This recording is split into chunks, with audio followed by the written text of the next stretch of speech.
Hello बच्चों, how are you? कैसे हैं आप सभी? मैं मनीष मिश्रा स्वागत करता हूं आपका ज्योग्राफी पाठशाला में। तो आज हम लेकर आ रहे हैं पाठ नंबर 3 मानव विकास। मैंने आपको पहले बता दिया था। देखो बच्चे, आप पूछ रहे हैं, बच्चे पूछ रहे हैं कमेंट बॉक्स में, सर पेपर कब होगा, नेक्स्ट कब आएगा वीडियो। मैं बताया आपको, एक वीडियो आपको वेडनेसडे को आएगा और एक वीडियो जो उसका अगला वीडियो है वो आता है संडे को, ठीक है ना। तो अभी से वेडनेसडे को टेस्ट लग गया पार्ट नंबर 3 का, अब संडे को लगेगा पार्ट नंबर 4 का। मुझे उम्मीद है कि आप अच्छे ढंग से पढ़ रहे होंगे और आपको क्लास भी अच्छी लग रही होगी, आपके लिए बेनिफिशियल भी होगी। बेनिफिशियल तब होगी जब आप इसके जो 2 वीडियो हैं, वन लाइनर और वाले वीडियो देखेंगे, तब उसके बाद आप टेस्ट देंगे, तो आपको मजा भी आएगा। क्योंकि मैं यहाँ पर केवल टेस्ट नहीं करा रहा हूँ, मैं टेस्ट के साथ में आपको रिवीजन भी करा रहा हूँ। तो लीजिए हम शुरू करते हैं। मानव विकास। पहले थोड़ा बताना चाहूंगा कि मानव विकास क्या पढ़ रहे हैं। देखिए, जो पहला पार्ट था जिसमें आपने मानव भूगोल विशेष क्षेत्र प्रकृति किया था, आपको पता है, वहां पर हमने मानव भूगोल के बारे में पढ़ा था। और दूसरा जो पार्ट था, मैंने बताया भी था आपको, विश्व जनसंख्या घनत्व एवं वितरण किया था। तो ये जो पार्ट था ना, ये जनसंख्या के मात्रात्मक चीज को बताता है। मात्रा तो मतलब जनसंख्या कहां पर कितनी है ना, कितना फैलाव है। लेकिन ये वाला पार्ट है, ये बताता है आपके गुणात्मक पक्ष को। यहां पर हम गुणात्मक पक्ष की बात करेंगे इस पूरे पार्ट की, समझ रहे हैं आप। मैंने आपको बताया वीडियो में बताया कि गुणात्मक पक्ष की बात करेंगे, यानी मतलब उसकी शिक्षा कितनी है, स्वास्थ्य कैसा है, उसको आय कितनी मिल रही है, इसकी बात करेंगे हम। तो ये पूरा पार्ट मात्रात्मक पे था, दूसरा अब है गुणात्मक पे। लीजिए हम शुरू करते हैं। पहला प्रश्न क्या है? निम्नलिखित में से किस उपागम का संबंध प्रोफेसर अमर्त्य सेन से है? क्षमता उपागम, आयु उपागम, कल्याण उपागम, आधारभूत आवश्यकता उपागम। अब उपागम आते आपके दिमाग में आने चाहिए कि कितने उपागम होते हैं, है ना। तो किस उपागम का संबंध हमारे प्रोफेसर अमर्त्य सेन से है, इनके बारे में हमको जानना है। पहले आप, घड़ी का समय शुरू होता है, आप इसका आंसर बताइए। क्या आंसर है आप लिख लीजिए अपने पास में। लेकिन निम्नलिखित में से किस उपागम का संबंध प्रोफेसर अमर्त्य सेन से? जब तक आप पढ़ेंगे नहीं ना बेटा, तब तक आपको उसका मजा भी नहीं आएगा। मुझे उम्मीद है कि आपने इसे कर लिया होगा। इसका आंसर करने से पहले हम एक एक उपागम की बात करते हैं। देखिए, पहले बात करते हैं हम आयु उपागम। सबसे पहले हम आयु उपागम की बात करते हैं। नेक्स्ट पेज पे लेते हैं आयु उपागम, क्योंकि मैंने आपको बताया हम हर चीज करेंगे। आयु उपागम क्या है बेटा? आयु उपागम सबसे पुराना उपागम है। पहली बात तो ये क्या है? सबसे पुराना उपागम है। सबसे पुराना उपागम है। और सबसे पुराना उपागम है ना, तो इसके अंदर किसी भी क्षेत्र का या किसी परिवार का या देश का जो विकास दिखा रहता है, वो केवल आय से मापा रहता है, आय से, है ना। लेकिन अब ये ऐसा नहीं है। फिर दूसरा उपागम आता है कल्याण उपागम।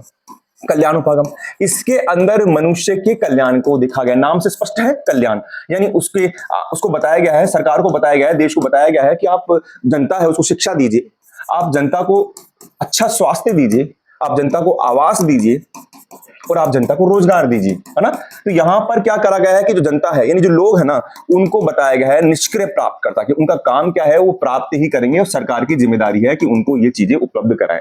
लेकिन ये भी को ठीक नहीं लग रहा ना। पहला था आयु उपागम, फिर कल्याण उपागम। कल्याण की बात की गई, लेकिन मनुष्य को निष्क्रिय प्राप्तकर्ता माना गया। तीसरा उपागम आता है, वो है आधारभूत आवश्यकता उपागम। आधारभूत आवश्यकता उपागम, हम एक एक चीज करेंगे बेटा, आपको ध्यान रखना चाहिए, है ना। केवल एक आंसर नहीं आ रहा है। अभी विकास क्या होता है हम इसकी भी बात करेंगे, जैसे क्वेश्चन बढ़ रहे हैं वैसे हम बात कर लेते हैं। आधारभूत आवश्यकता उपागम ये क्या होता है? इसमें बताया गया है कि मनुष्य को हम आधारभूत आवश्यकताएं उपलब्ध करानी है, इतनी चीजें नहीं करानी है, केवल आधारभूत। और 6 आवश्यकता बताई गई, केवल 6 आवश्यकताएं। और ये दिया किसने था? ये उपागम दिया था ILO ने, अंतरराष्ट्रीय श्रम संगठन ने। ये बड़ी मोस्ट बात है यहाँ पर कि आधारभूत आवश्यकता उपागम किसने दिया था? अंतरराष्ट्रीय श्रम संगठन ने, इंटरनेशनल लेबर ऑर्गेनाइजेशन ने। 6 आवश्यकता बताई, मूलभूत आवश्यकता बताई। 6 कौन सी थी? देखिए, पहली थी शिक्षा, ये देनी पड़ेगी आपको। दूसरा देना पड़ेगा आपको स्वास्थ्य। तीसरा देना पड़ेगा आपको भोजन। चौथा देना पड़ेगा आपको आवास। पांचवा देना पड़ेगा आपको स्वच्छता। और छठवां देना पड़ेगा आपको स्वच्छ जल तक उसकी पहुंच देनी पड़ेगी। ये आपके 3 उपागम हो गए। और चौथा जो उपागम है वो है आपका यहां पर चौथा उपागम कौन सा आ जाएगा? हमने कौन कौन से उपागम कर लिए हैं आप देखेंगे। हमने कर लिए हैं यहां पर आयु उपागम, कल्याण उपागम और आधारभूत आवश्यकता उपागम। चौथा है आपका क्षमता उपागम। और क्षमता उपागम जो है ना, ये दिया है प्रोफेसर अमर्त्य सेन साहब ने। प्रोफेसर अमर्त्य सेन साहब ने दिया है और इन्होंने बताया है कि मनुष्य में ऐसी क्षमता विकसित कर दो कि वो खुद ही देश का विकास कर सके, अपने समाज का विकास कर सके, अपने परिवार का विकास कर सके। तो यहां पर जो इसका आंसर है वो आपने अगर कर लिया होगा तो सही होगा, क्षमता उपागम है। कौन सा है? क्षमता उपागम। यहीं पर आगे सबसे पुराना उपागम कौन सा है? तो आयु उपागम। यहीं पर क्वेश्चन बन जाए ऐसा उपागम जिसमें मनुष्य को निष्क्रिय प्राप्तकर्ता माना गया है, कल्याण उपागम। ये ऐसे क्वेश्चन यहां पर बनते हैं, ठीक है। नेक्स्ट क्वेश्चन लीजिए। नेक्स्ट क्वेश्चन आपके सामने यहां पर है, ठीक है। ओके जी, सेकंड क्वेश्चन। हाँ, अंतरराष्ट्रीय श्रम संगठन ने अभी भी किया था हमने, मानव विकास के किस उपागम को प्रस्तावित किया है? अभी आपने किया। अंतरराष्ट्रीय श्रम संगठन का मतलब है ILO, है ना, इंटरनेशनल लेबर ऑर्गेनाइजेशन है। आय उपागम नहीं जी, कल्याण उपागम नहीं जी, क्षमता उपागम नहीं, आधारभूत आवश्यकता उपागम, ये इसका सीधा आंसर है। मैंने टिक टिक भी शुरू नहीं किया, लेकिन आप इसका आंसर देख के बता दो, मैंने पिछले अभी बताया, जस्ट इसके आंसर इसके बारे में बताया है, मैंने जस्ट इसका आंसर बताया है, इसलिए आपको इसका आंसर मालूम होगा। तीसरा क्वेश्चन आइए, किस विद्वान ने विकास का मुख्य ध्येय स्वतंत्रता में वृद्धि माना है ना? अब यहां पर करने से पहले आपको मैं बताना चाहूंगा कि भैया विकास क्या है, ठीक है? ये आप बताना जरूरी हो गया कि हम विकास तो पढ़ रहे हैं लेकिन आपने विकास नहीं बताया। तो विकास के साथ में मैं एक चीज और लेना चाहूंगा, वृद्धि। आप वीडियो में देख सकते हैं, काफी चीजें मैं बताऊंगा, खाली मुंह से बोलूंगा, आप समझेगा। देखिए विकास का मतलब यह है बेटा कि आपकी क्लास में, आप 12वीं क्लास में आ गए हैं, कुछ बच्चे ऐसे हैं जो 12वीं में आ गए, आपके साथ आ गए, है ना, लेकिन आपको उस बच्चे को समझ विकसित नहीं हो पाई है। या ऐसा मान लीजिए वो बच्चा वहां पर आ गया है, 12वीं तक बड़ा हो गया है, लेकिन उसका शारीरिक स्वास्थ्य, शारीरिक विकास नहीं हो पाया है, मानसिक रूप से वो आगे नहीं बढ़ पाया है। तो उसकी वृद्धि तो हो गई है, उसकी लंबाई तो बढ़ गई है, उसकी उम्र तो बढ़ गई है, लेकिन उसका विकास नहीं हुआ। तो विकास क्या करता है? विकास आपके गुणात्मक पक्ष को दिखाता है, गुणात्मक पक्ष को दिखाता है, जबकि वृद्धि केवल मात्रात्मक को दिखाती है। एक छोटा सा उदाहरण ले लेते हैं कि किसी भी मान लीजिए नगर है, वहां पर पहले 100 मकान थे, लेकिन अब वहां पर मकान हो गए 1000, जनसंख्या भी बढ़ गई है, लेकिन वहां पर शिक्षा नहीं है, स्वास्थ्य नहीं है, चारों तरफ गंदगी है, तो उसका वृद्धि तो बढ़ गई, उसके 100 मकान से 1000 मकान तो हो गए, लेकिन उस नगर का विकास नहीं हुआ है ना? तो विकास गुणात्मक है। दूसरा विकास क्या होता है? मूल्य सापेक्ष होता है, मूल्य सापेक्ष होता है, जबकि ये मूल्य निरपेक्ष होता है। वृद्धि क्या होता है? मूल्य निरपेक्ष होता है। इसको भी समझिए, मूल्य सापेक्ष का मतलब क्या होता है? जैसे मैं कहूं कि आपके पास में एक लाइन है और आप बोले कि इसको बिना कम करे आप इससे बड़ी लाइन खींच, इसको छोटी कर दीजिए, तो आप इसके सापेक्ष बड़ी लाइन खींच देंगे, इसके सापेक्ष बड़ी लाइन खींच देंगे। तो यही होता है मूल्य सापेक्ष। यानी विकास में आपको तुलना करनी पड़ती है कि उससे कितना विकास हुआ, यानी आपको एक मूल्य और चाहिए होता है। तो ये मूल्य सापेक्ष होता है, ये मूल्य निरपेक्ष होता है। इसमें अगर आपको कह दे कि वहां पर शिक्षा नहीं है तो नहीं है, तो नहीं है, यानी वहां पर वृद्धि कम हुई है। ये धनात्मक भी होता है, विकास धनात्मक होता है, माफ कीजिएगा, जबकि ये धनात्मक भी होता है, ऋणात्मक भी होता है। विकास हमेशा सकारात्मक होता है, प्लस होता है, पॉजिटिव होता है, जबकि ये आपके सकारात्मक भी होगा और नकारात्मक भी होगा। ठीक है जी, ये इसका अंतर प्रश्न आता है। ठीक है, मैंने विकास का नाम आते हैं आपको बताइए। अच्छा, विकास होता क्या है? अब समझिए आप, मैंने आपको बताया बड़े ध्यान से समझना कि पहले के टाइम में बेटा विकास का मतलब केवल पैसा था, कि आय को देखा गया। लेकिन एक विद्वान आते हैं, एक अर्थशास्त्री आते हैं हमारे पड़ोस में, पाक है, पाकिस्तान के अर्थशास्त्री हैं महबूब उल हक साहब। ये अर्थशास्त्री थे और इन्होंने क्या कहा कि विकास क्या है? विकास है विकल्पों में वृद्धि करना। विकल्पों में वृद्धि करना ही विकास है, विकल्पों में वृद्धि करना। यानी जैसे मान लीजिए आप 12th क्लास पास कर ले हैं, मान के लीजिए अच्छे नंबर से पास कर रहे हैं आप, लेकिन उसके बाद में आपके पास विकल्प हो जाए, आप RS बन सकते हैं, आप IAS बन सकते हैं, आप टीचर बन सकते हैं, तो ये आपका विकास है। लेकिन आपने 12th पास नहीं करी, किसी भी कारण से कोई बच्चा नहीं कर पाया मान लीजिए, तो उसके विकल्प वहीं पर सीमित हो गए, तो वहां पर उसका विकास नहीं हुआ। तो विकास का मतलब है विकल्पों में वृद्धि करना, है ना? ठीक है। अच्छा, विकास के अंदर इन्होंने कहा है कि विकास का केंद्र बिंदु जो है वो मनुष्य बताया है महबूब लक साहब ने। इन्होंने बताया कि विकास जो होता है वो स्थिर नहीं होता है। एक बात और कही है, इन्होंने कहा कि विकास स्थिर नहीं होता है, वो क्या होता है? गतिमान होता है, बढ़ता रहता है। और विकास का अभिप्राय, विकास का मतलब यह है कि आप क्या करें? एक सार्थक जीवन जिए। और सार्थक जीवन का मतलब कतई लंबा जीवन नहीं होता है। आपके पास में आस पड़ोस में कोई व्यक्ति मान लीजिए 60 साल का जीवन ले रहा है, लेकिन वो बिल्कुल कुछ काम नहीं करता है, न शिक्षा है, एक तरीके से सामाजिक असामाजिक व्यक्ति है, तो वो सार्थक जीवन नहीं है। लेकिन एक व्यक्ति 30 साल की उम्र तक जिया है, लेकिन वो एक अच्छा IAS ऑफिसर है या कोई समाज के लिए अच्छा योगदान दिया है, तो वो एक सार्थक जीवन है। एक व्यक्ति जेल में है, 80 साल जी रहा है, तो वो सार्थक जीवन नहीं है। और एक युवा है जो 20-25 साल का है, वो आपके यहाँ पर समाज में, अपने समाज में योगदान कर रहा है, तो वो एक सार्थक जीवन है। तो विकास का मतलब इन्होंने नहीं बताया। और इसी में इनके एक साथी आते हैं, इनके मित्र आते हैं, हमारे भारत के हैं प्रोफेसर अमर्त्य सेन। वो क्या कहते हैं? वो ये कहते हैं कि विकास का मतलब है स्वतंत्रता में वृद्धि। अब स्वतंत्रता में वृद्धि क्या? आजादी थोड़ी लेनी है बेटा, आजादी तो मिल गई हमको। मतलब स्वतंत्रता में वृद्धि का मतलब है कि आप स्वतंत्र हो जाएं, कि आप कुछ भी कर सकते हैं। यानी सीधा सीधा विकल्पों से मतलब ही है। लेकिन भैया जब कोई दूसरा चीज देगा तो वो चेंज करेगा ना, तो विकल्पों को जगह इन्होंने स्वतंत्रता में वृद्धि को दे दिया। ठीक है, ये आपका विकास के बारे में हमें पता है। अब क्वेश्चन क्या है? क्वेश्चन हमारे पास में देखते हैं। हाँ जी, किस विद्वान का मुख्य ध्येय स्वतंत्रता में वृद्धि माना गया है? अभी भी मैंने बताया, आप इसका आंसर बताइए कि किस विद्वान ने कहा है कि स्वतंत्रता में वृद्धि ही विकास है? आप बताइए। महबूब उल हक साहब, रामनाथन, अमर्त्य सेन, इनमें से कोई भी नहीं। और इसका आंसर क्या होगा?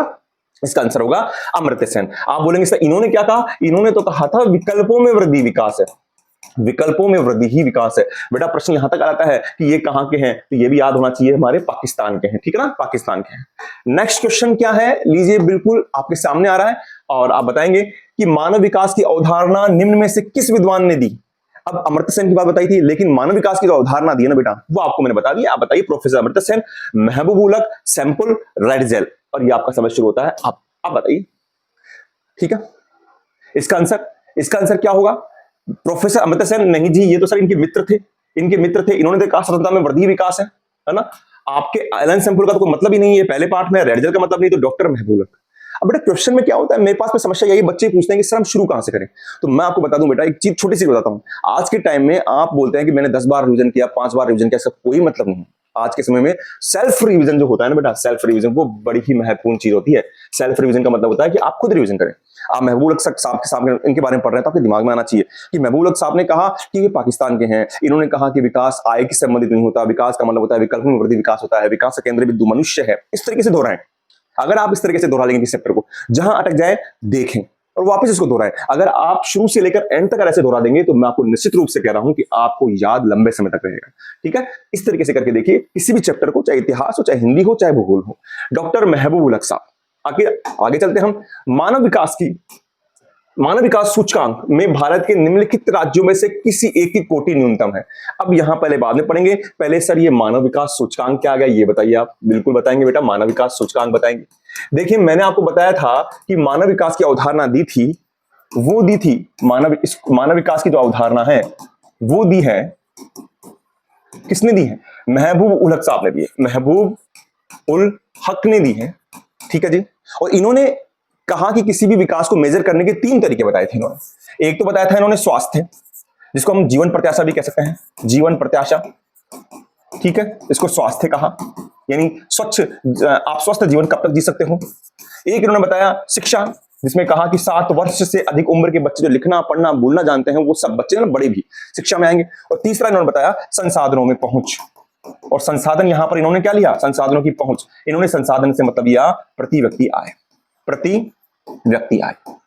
और बेटा क्या हुआ, इन्हीं मापदंडों के आधार पर यूएनडीपी यानी संयुक्त राष्ट्र विकास कार्यक्रम, संयुक्त राष्ट्र विकास कार्यक्रम संयुक्त राष्ट्र संघ की संस्था है, यूनाइटेड डेवलपमेंट प्रोग्राम 1990 से हर साल एचडीआई रिपोर्ट जारी करता है, एचडीआई रिपोर्ट जारी करता है ना। ये एचडीआर रिपोर्ट भी कहते हैं, मानव विकास सूचकांक पर एचडीआर रिपोर्ट जारी करता है। होता क्या है इसको समझिए, इसमें क्या क्या आता है कि इसको आपके जो अंक दिए जाते हैं बेटा वो 0 से 1 के मध्य दिए जाते हैं इनके अंक, और हर फैक्टर को, जीवन प्रत्याशा को अधिकतम अंक दिया जाएगा 1/3, इसको भी दिया जाएगा 1/3, और इसको भी दिया जाएगा 1/3, और तीनों को जोड़ लेंगे आप 1/3 प्लस 1/3 प्लस 1/3, तो आपका जो आप करेंगे तो आएगा 3/3 यानी 1, यानी 0 से 1 के मध्य इसका मान दिया जाता है। जितना 1 के करीब होगा वो उद्देश्य उतना उच्च होगा, 0 के पास होगा वो उद्देश्य उतना निम्न होगा। तो ये मानव विकास सूचकांक की रिपोर्ट है। ठीक है जी। अच्छा, अब इसमें क्वेश्चन क्या था हमारे पास? क्वेश्चन देखिए, क्वेश्चन ये है कि मानव विकास सूचकांक में भारत के निम्नलिखित में से किस एक की कोटि न्यूनतम है। अब दिमाग में आना चाहिए ऐसा कौन सा देश, किस एक राज्य की माफ कीजिएगा, दिमाग में आना चाहिए ऐसा कौन सा राज्य है जो शिक्षा के स्तर पर, स्वास्थ्य के स्तर पर या पैसे के स्तर पर कम है। तो हम देखते हैं, पहला ऑप्शन तमिलनाडु, छत्तीसगढ़, पंजाब, हरियाणा। सीधी सी बात है, पंजाब हरियाणा तो सर प्रति व्यक्ति आय में बहुत ऊपर है, हरित क्रांति का प्रभाव है। तमिलनाडु जो है वो तो सर दक्षिण भारत की नींव है, तमिलनाडु रहा, कर्नाटक रहा, यहाँ तो काफी अच्छा है। तो बच क्या गया? छत्तीसगढ़ बच गया। तो बेटा छत्तीसगढ़ इसका आंसर हो जाएगा। कई बार आंसर नहीं आए तो आप यू भी निकाल सकते हैं, ठीक है ना। तो इसका आंसर होगा छत्तीसगढ़। और आप समझ गए एचडीआई रिपोर्ट की बात कर रहा है जो हर वर्ष 1990 से जारी किया था। अगला क्वेश्चन देखिए कि निम्न मानव विकास सूचकांक वाले देशों में सूचकांक का स्कोर है। निम्न मानव सूचकांक वाले। अब यहां पर आ गया कि सर ये क्या चीज आ गई। देखिए मानव विकास सूचकांक जो है ना उसमें हर देश को 4 भागों में बांटा गया, 1 2 3 4। और 4 क्या है? एक तो है अति उच्च सूचकांक वाले देश, एक है उच्च, एक है मध्यम और एक है निम्न। और मैंने बताया था कि अंक दिए जाएंगे 0 से 1 के मध्य दिए जाएंगे। उम्मीद है समझ में आ रहा होगा आपको। तो यहां पर जो अंक दिए गए हैं वो 0.80 से अधिक, ठीक है ना। उच्च वाले के अंदर है वो 0.7 से 0.799 के मध्य है। मध्यम के अंदर जो है वो 0.550 से 0.699 के मध्य अंक दिए गए हैं। और निम्न के अंदर जो अंक दिए गए हैं वो 0.54 से नीचे दिए गए। ठीक है। और खास बात सुनिए आप, यहां पर 66 देश आते हैं, यहां पर 53 देश आते हैं उच्च में, मध्यम में 37 आते हैं और निम्न में आपके 33 आते हैं। ये बताया गया अति उच्च सूचकांक में नंबर 1 पे कौन है? आपके नॉर्वे है। आपके स्वीडन है, आपके फिनलैंड है ना, यूरोपियन कंट्री है। उच्च के अंदर कौन आते हैं? उच्च में आपके आएंगे वो देश जो उपनिवेश थे पहले, लेकिन अब वहां पर आ गए हैं, उपनिवेश से मुक्त हो गए हैं, तो वो देश आते हैं, लेकिन सामाजिक खंडों पर इनमें कम पैसा खर्च होता है। सामाजिक खंड मतलब शिक्षा स्वास्थ्य पर। और निम्न के अंदर वो आएंगे जहां पर अभी भी युद्ध है, अशांति है, गरीबी है, तो सारा पैसा वहीं खर्च हो जाता है, युद्ध हो रहे हैं, है ना, इस तरीके से। तो आपके पास में क्वेश्चन बनता है कि निम्न विकास सूचकांक वाले देशों में सूचकांक का स्कोर है तो 0.6 से नीचे, 0.549 से नीचे, 0.5 से नीचे, 0.7 से नीचे। आप बताइए, अभी भी बताया मैंने कि निम्न के अंदर कितना स्कोर होना चाहिए, कितना नीचे होना चाहिए। और इसका आंसर आप देख रहे होंगे, इसका आंसर आएगा आपके पास में, आपने देख लिया होगा, 0.54 से नीचे। ठीक है जी, आगे देखते हैं। आगे हर क्वेश्चन को करवा रहे हैं अपन। निम्न में से सबसे पुराना उपागम कौन सा है? उपागम का मतलब टूल्स, 4 उपागम आ गए, 4 उपागम, कल्याण उपागम, आय उपागम, क्षमता उपागम, ये सभी आपको इसका आंसर देना है। सबसे पुराना उपागम बताया हुआ है बेटा, सबसे पुराना उपागम। अपने दिमाग के घोड़े दौड़ाइए, दिमाग के जो घोड़े बांध रखे उनको दौड़ाइए और बताइए सबसे पुराना उपागम कौन सा है, सबसे पुराना उपागम कौन सा है? और इसका उत्तर हो जाएगा आय उपागम, जो आय के आधार पर मापा जाता है, आय उपागम। नेक्स्ट क्वेश्चन, यहां पर बहुत अच्छा क्वेश्चन है, देखिए। डॉक्टर महबूब उल हक के अनुसार, अब महबूब उल हक का नाम आता है आपको, पाकिस्तान, विकल्प में वर्दी, सब चीजें, मानव विकास की अवधारणा किसने दी, ये सब चीजें आपके सामने आनी चाहिए बेटा, क्योंकि जब ये क्वेश्चन पूछा था ना मानव विकास की अवधारणा क्या है, तब आपके दिमाग में महबूब उल हक के साथ अमर्त्य सेन भी आ रहा है, आपके सामने एलन सैम्पूल, रेड जेल भी आते हैं। तो ऐसा नहीं होना चाहिए। मानव विकास की अवधारणा किसने दी है, तो यही नाम आना चाहिए। विकास का संबंध होता है, देखिए, प्रति व्यक्ति आय में वृद्धि से नहीं, जीवन प्रत्याशा बढ़ने से, लोगों के विकल्पों में वृद्धि करने से, या संरचनात्मक सुविधा वृद्धि से। आप मुझे इसका आंसर बताइए कि भाई मानव विकास की अवधारणा में डॉक्टर महबूब उल हक के अनुसार मानव विकास क्या है? इन्होंने एक ही लाइन दी थी, स्वतंत्रता में वृद्धि बताया था, प्रोफेसर अमर्त्य सेन ने बताया था, और इन्होंने बताया था विकल्पों में वृद्धि ही मानव विकास है। तो इसका आंसर हो जाएगा स, लोगों के विकल्पों में वृद्धि करने से, लोगों के विकल्पों में वृद्धि करने से मानव विकास है। ठीक है, अगला क्वेश्चन, मानव विकास के संदर्भ में उत्पादकता का संबंध क्या है? अब ये चीज आपको करवानी है, ये चीज कराता हूं। इसके लिए आपको समझना पड़ेगा कि मानव विकास के 4 स्तंभ बताए गए हैं, मानव विकास के 4 स्तंभ बताए गए हैं, स्तंभ, खंबे, जिस पर मानव विकास टिका है। पहला है समता। देखिए, समता का मतलब क्या है, समझिए। समता का मतलब यह है कि जैसे मान लीजिए मैं आपको पढ़ा रहा हूं, क्लास में पढ़ा रहे हैं, हम पढ़ रहे हैं, तो ऐसा नहीं कि मेरा जो आगे बच्चे बैठे हैं उन पर ध्यान होना चाहिए, पीछे वाले बच्चों पर ध्यान देना चाहिए, एक विशेष वर्ग पर मैं ध्यान दे रहा हूं, तो ये विकास नहीं है। विकास होना चाहिए समान, यानी सभी को समान अवसर मिलने चाहिए, विकास के समान अवसर मिलने चाहिए, या हम यूं कहें कि जो अवसर उपलब्ध कराए हैं ना, उनकी पहुंच सब तक होनी चाहिए, यानी अवसरों की उपलब्धता समान रूप से होनी चाहिए। ऐसा नहीं है कि भाई मैंने अवसर एक व्यक्ति से कर दिया, 2 से कर दिया, ऐसा नहीं होना चाहिए। दूसरा है आपका सतत पोषणीयता।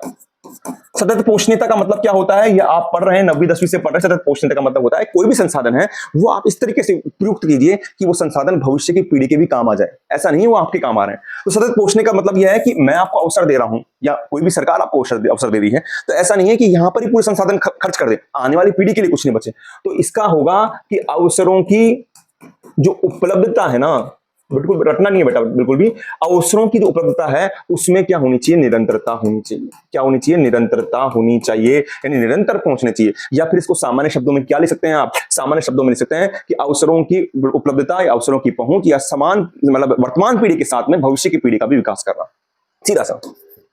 तीसरा है आपका उत्पादकता। उत्पादकता का मतलब क्या होता है?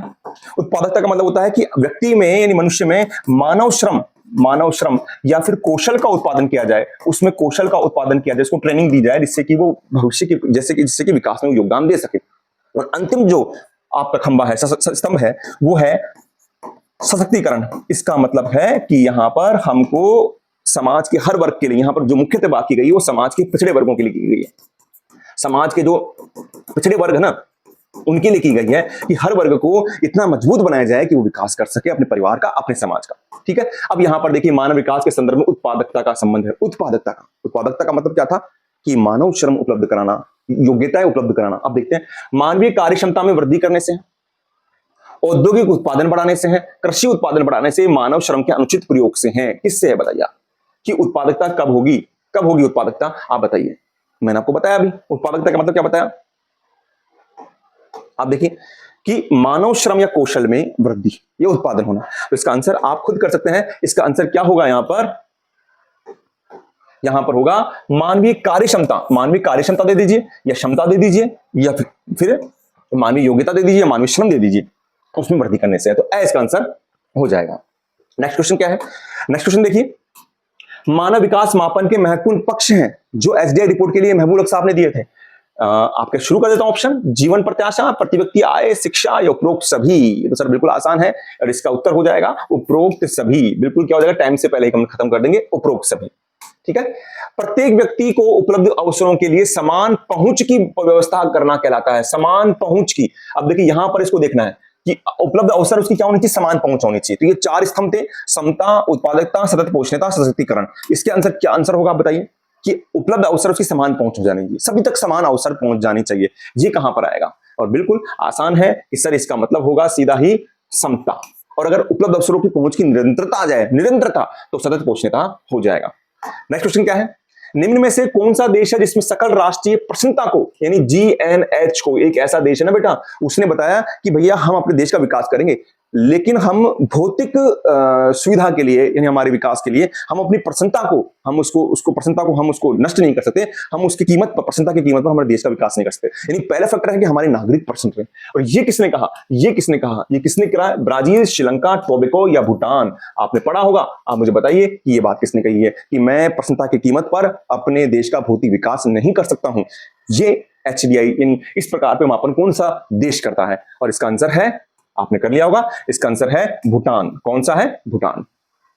अगला क्वेश्चन, भारत में निम्न में से कौन से राज्य के मानव विकास सूचकांक उच्च है ना? अब यहां पर आपको रटना नहीं है, आपको समझना है। और ऑप्शन है पंजाब, हरियाणा, केरल और गुजरात। बताइए आप इसमें क्या आंसर होगा?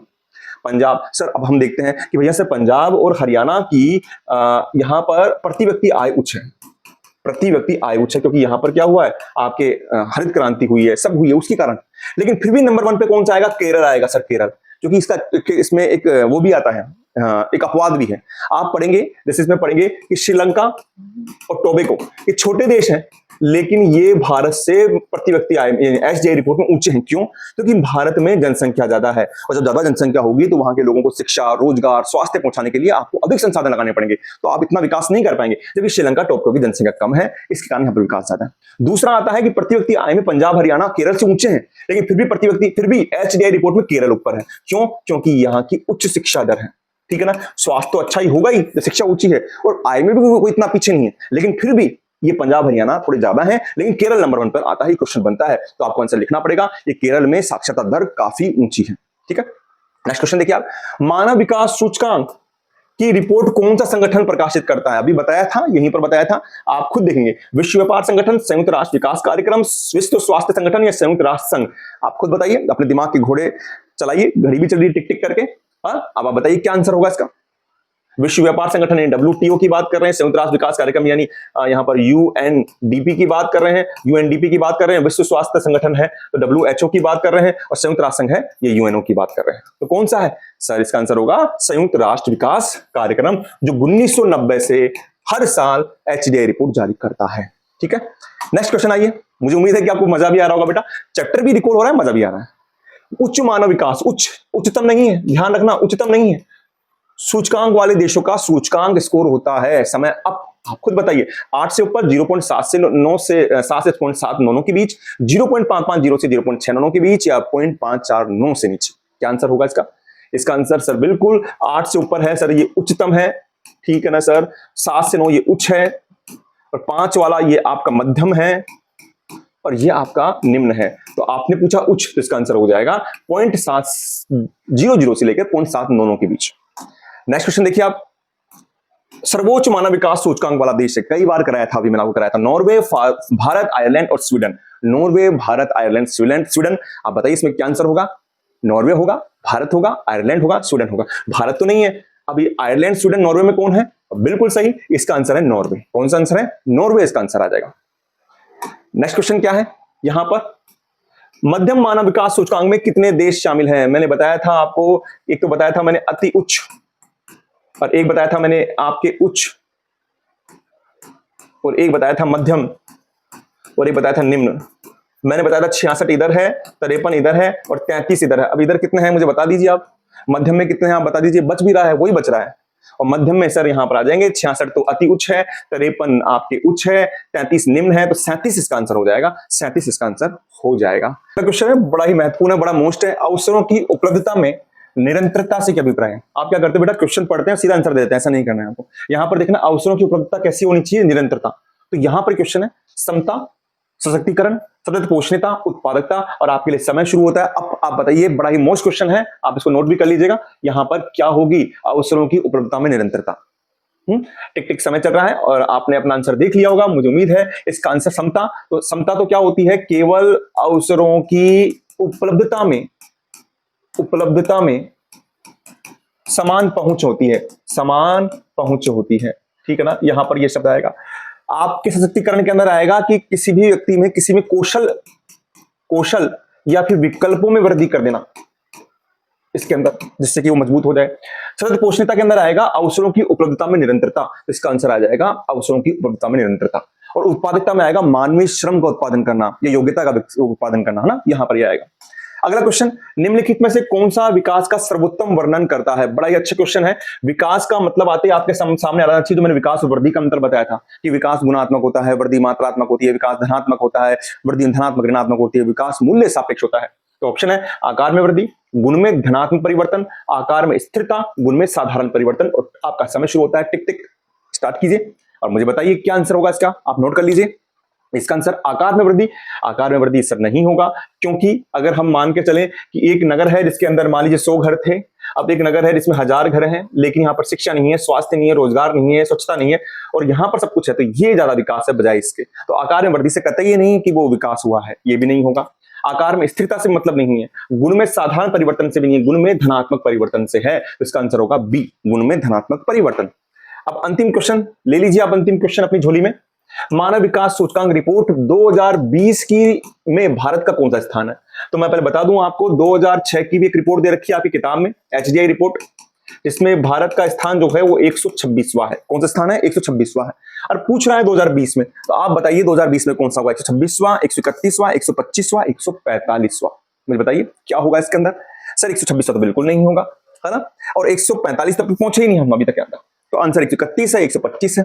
और आपने इसका आंसर देख लिया होगा, आपने नोट भी कर लिया होगा, इसका आंसर है 131। यानी 2006 में 126 याद करना है और 2020 में 131वां याद करना, जो आपकी किताब में दे रखा है। मुझे उम्मीद है कि बेटा आपको प्रयास अच्छा लगा होगा, समझ में आया होगा। मैं आपके साथ बस यूं ही बना रहूंगा, बस चाहता हूं तो आपका विश्वास और आपका साथ। प्लीज आप इन वीडियो को ज्यादा देखिए, आप कमेंट बॉक्स में शेयर भी कीजिए अपना स्कोर। जब आप देखते हैं, जब आपका विश्वास मुझे दिखता है ना, तो मुझे और भी काम करने की प्रेरणा मिलती है बेटा। तो आप देखिए, और इससे जितना बेनिफिशियल, जितनी आपको इससे ऊर्जा मिलेगी, जितना आपको फायदा मिलेगा, उतना मुझे खुशी होगी। मिलता हूं आपके साथ नेक्स्ट क्लास में। और नेक्स्ट क्लास क्या होगी आपको बता देता हूं मैं। संडे को क्लास लगेगी, आप पूछते हैं हमेशा। संडे को आपको याद कर लेना है, कौन सा याद कर लेना है? पाठ नंबर 4 याद कर लेना है, प्राथमिक कार्य याद कर लेना है, प्राथमिक कार्य याद कर लेना है। इसका जो बड़ा वीडियो वो भी देखना है और वन लाइनर वीडियो भी देखना है, अच्छी ढंग से देखना है। और फिर हम बात करेंगे पूरे सही ढंग से, हम पूरी क्लास को विस्तार से वर्णन करेंगे। मैं मिलता हूं आपके साथ नेक्स्ट क्लास में। अपना ध्यान रखिए, अपने सेहत का ध्यान रखिए और यूं ही पढ़ते रहिए, ठीक है बेटा।